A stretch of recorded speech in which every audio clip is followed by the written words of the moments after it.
Chapter 4. The rabbit sends in a little bill. It was the white rabbit, trotting slowly back again, and looking anxiously about as it went, as if it had lost something, and she heard it muttering to itself, "The Duchess, the Duchess, oh my dear paws, oh my fur and whiskers, she'll get me executed, as sure as ferrets are ferrets.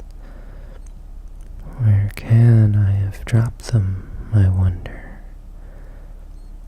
Alice guessed in a moment that it was looking for the fan and the pair of white kid gloves, and she very good-naturedly began hunting about for them, but they were nowhere to be seen.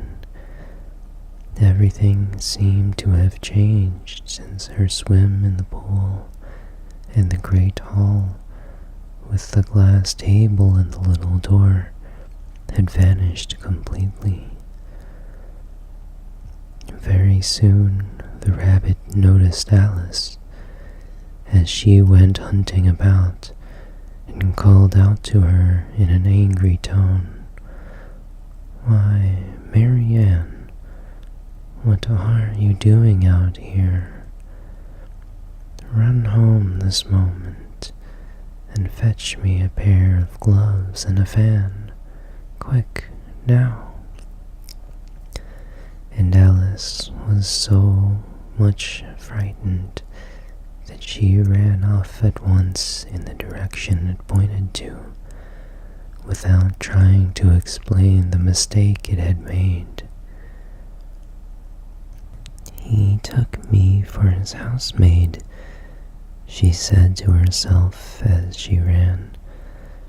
"How surprised he'll be when he finds out who I am. But I'd better take him his fan and gloves, that is, if I can find them." As she said this, she came upon a neat little house, on the door of which was a bright brass plate with the name W. Rabbit engraved upon it. She went in without knocking, and hurried upstairs, in great fear lest she should meet the real Mary Ann, and be turned out of the house before she had found the fan and gloves. "How queer it seems," Alice said to herself, "to be going messages for a rabbit. I suppose Dinah will be sending me on messages next." And she began fancying the sort of thing that would happen. "Miss Alice, come here directly and get ready for your walk." "Coming in a minute, nurse, but I've got to see that the mouse doesn't get out.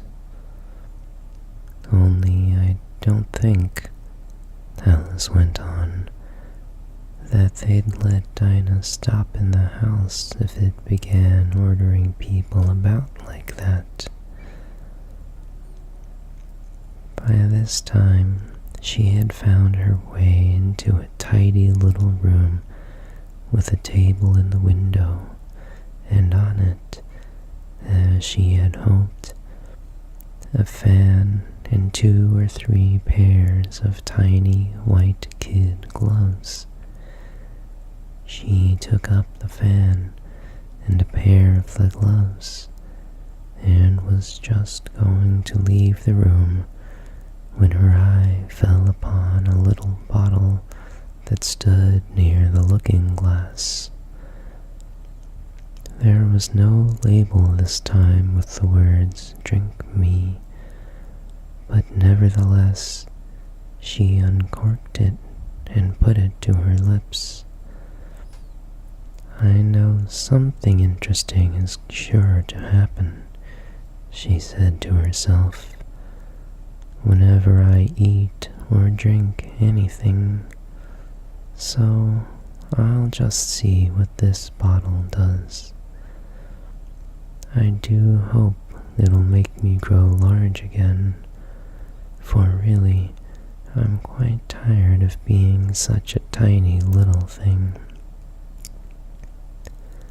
It did so indeed, and much sooner than she had expected.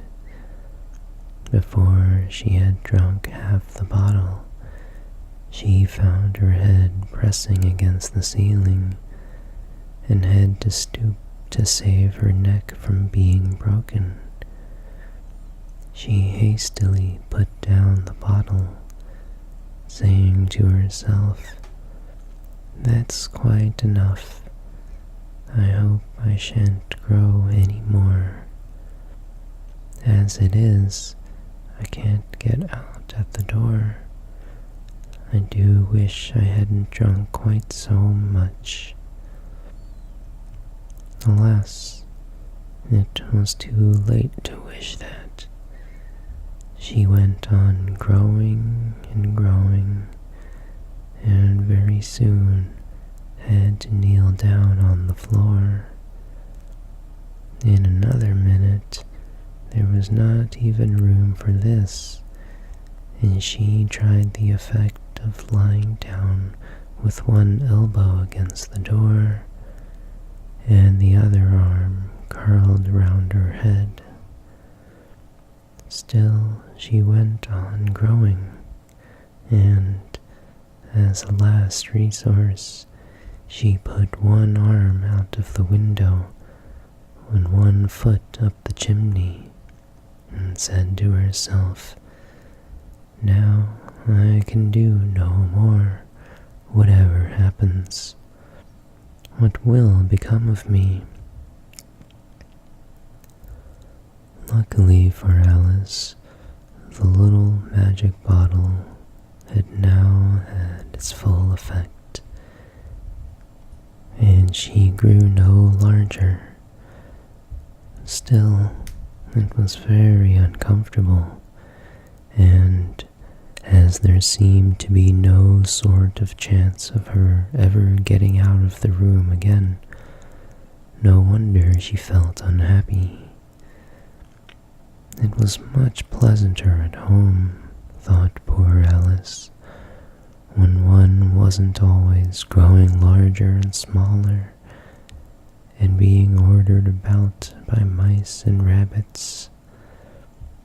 I almost wish I hadn't gone down that rabbit hole. And yet, it's rather curious, you know, this sort of life. I do wonder what can have happened to me. When I used to read fairy tales, I fancied that kind of thing never happened. And now, here I am, in the middle of one. There ought to be a book written about me, that there ought. And when I grow up, I'll write one. But I'm grown up now, she added in a sorrowful tone.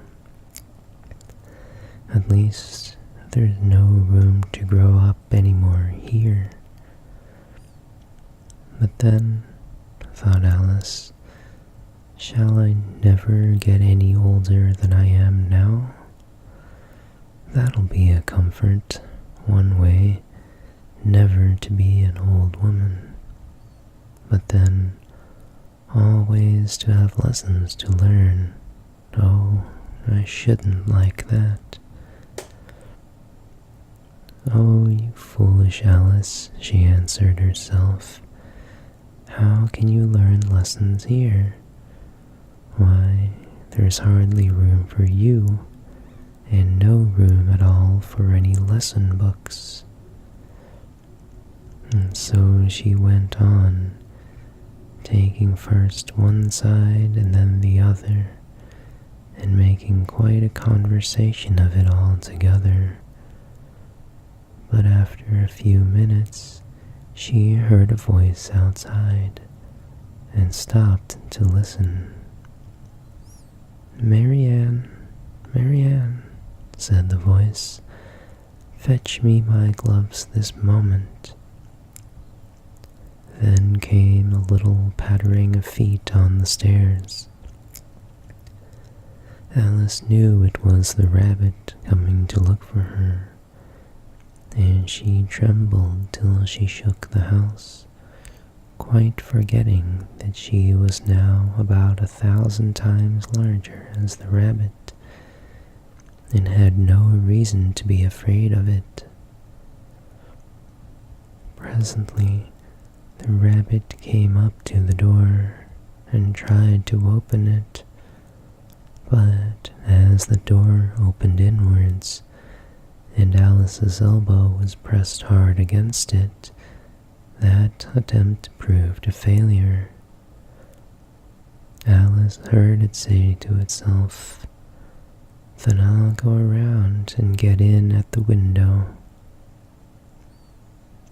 "That you won't," thought Alice, and after waiting till she fancied she heard the rabbit just under the window, she suddenly spread out her hand and made a snatch in the air.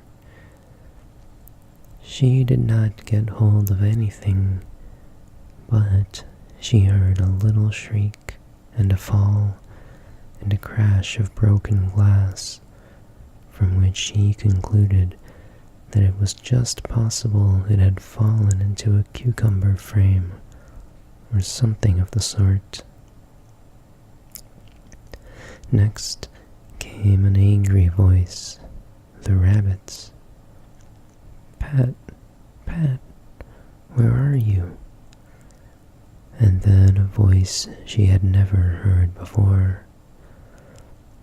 "Sure then, I'm here, digging for apples, Your Honor." "Digging for apples indeed," said the rabbit angrily. "Here, come and help me out of this." Sounds of more broken glass. "Now tell me, Pat, what's that in the window?" "Sure, it's an arm, Your Honor." "An arm, you goose. Who ever saw one that size? Why, it fills the whole window." "Sure it does, Your Honor, but it's an arm for all that."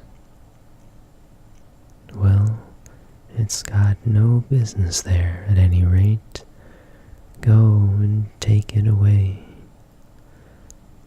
There was a long silence after this, and Alice could only hear whispers now and then, such as, "Sure, I don't like it, Your Honor, at all, at all." "Do as I tell you, you coward."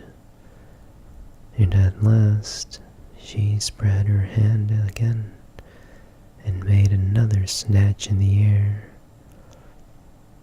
This time there were 2 little shrieks and more sounds of broken glass. "What a number of cucumber frames there must be," thought Alice. "I wonder what they'll do next. As for pulling me out of the window, I only wish they could. I'm sure I don't want to stay in here any longer." She waited for some time without hearing anything more. At last came a rumbling of little cartwheels, and the sound of a good many voices all talking together. She made out the words, "Where's the other ladder? Why, I hadn't to bring but one. Bill's got the other. Bill, Fetch it here, lad.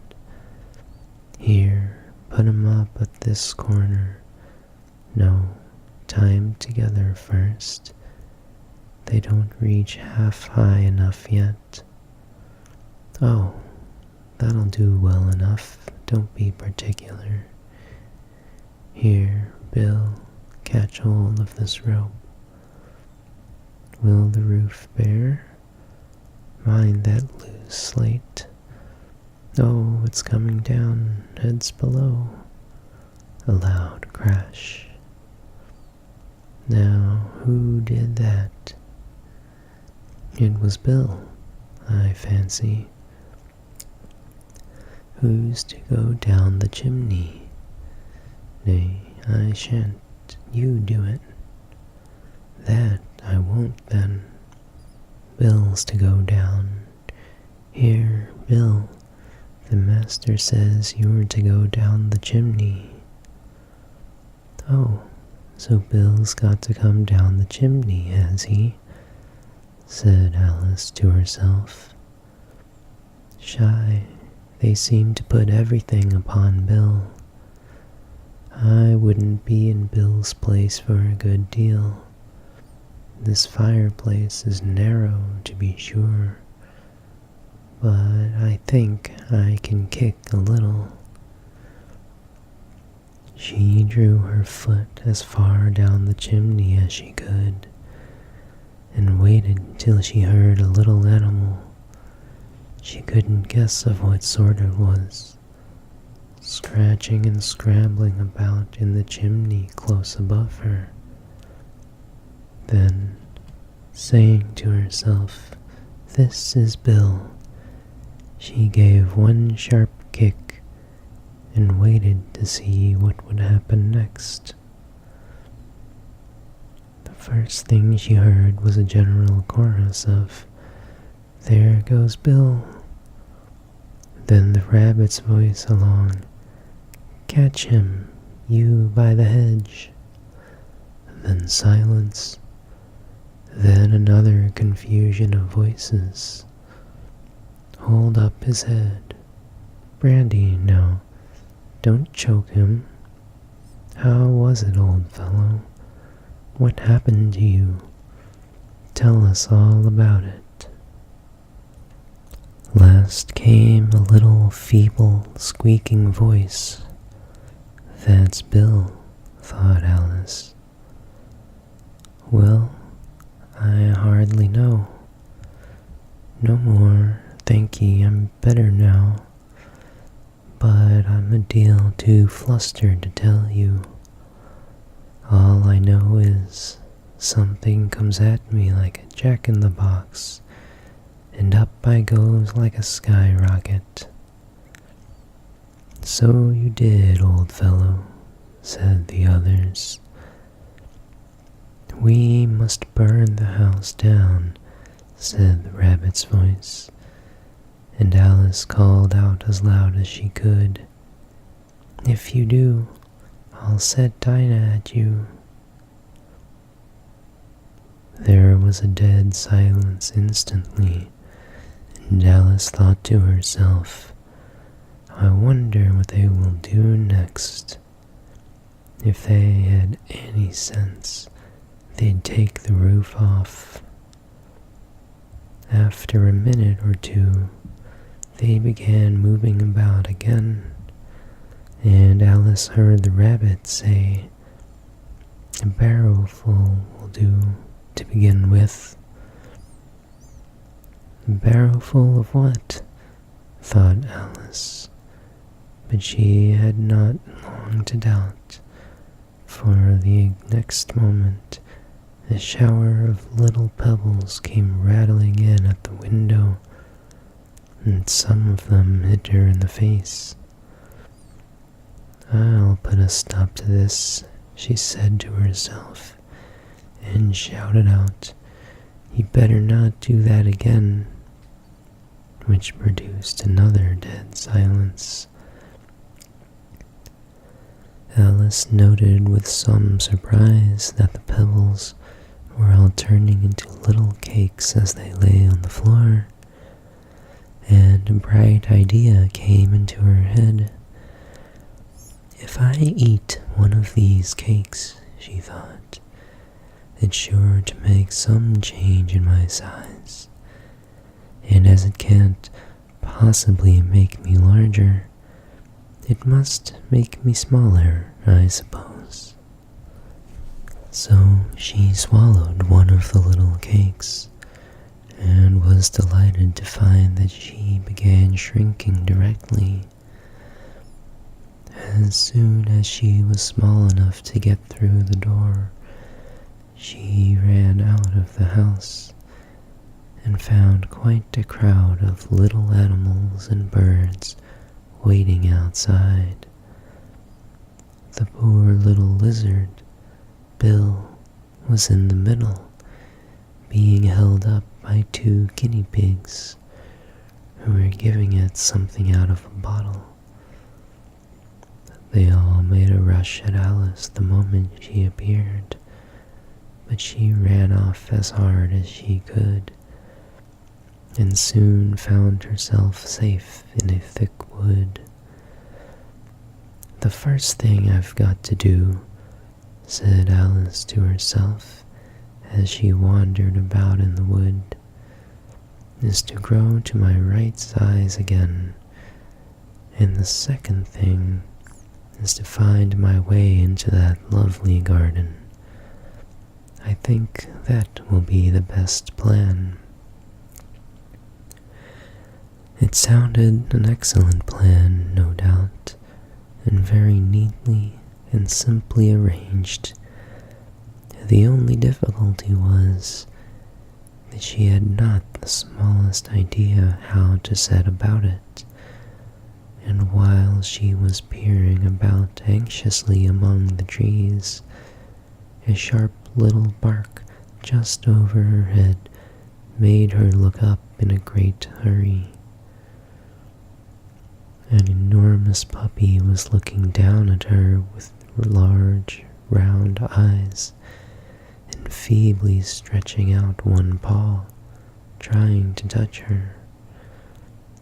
"Poor little thing," said Alice, in a coaxing tone, and she tried hard to whistle to it, but she was terribly frightened all the time at the thought that it might be hungry, in which case it would be very likely to eat her up in spite of all her coaxing.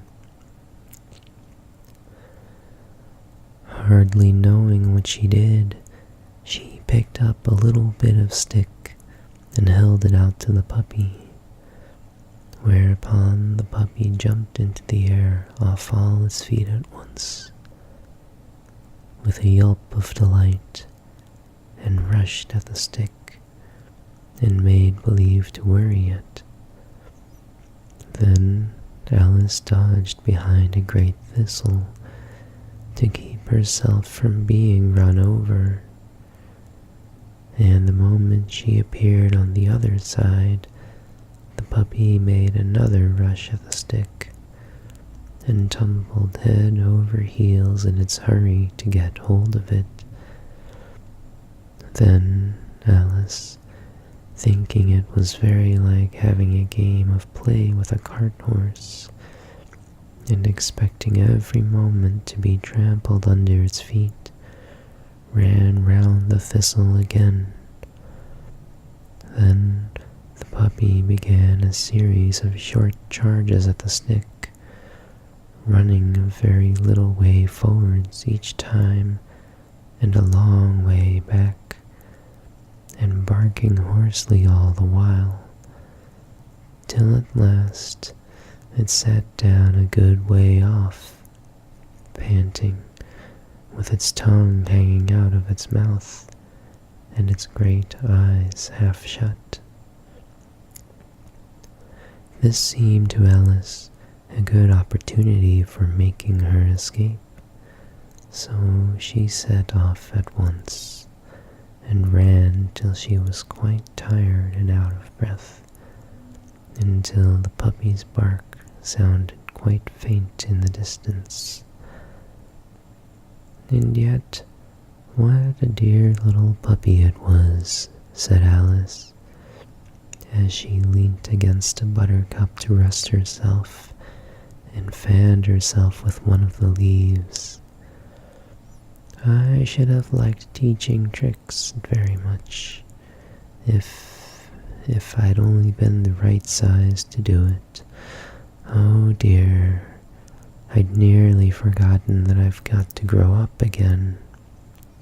Let me see, how is it to be managed? I suppose I ought to eat or drink something or other, but the great question is, what?" The great question certainly was, what? Alice looked all round her at the flowers and the blades of grass, but she did not see anything that looked like the right thing to eat or drink under the circumstances. There was a large mushroom growing near her, about the same height as herself, and when she had looked under it, and on both sides of it, and behind it, it occurred to her that she might as well look and see what was on the top of it. She stretched herself up on tiptoe and peeped over the edge of the mushroom, and her eyes immediately met those of a large caterpillar that was sitting on the top with its arms folded, quietly smoking a long hookah, and taking not the smallest notice of her or anything else.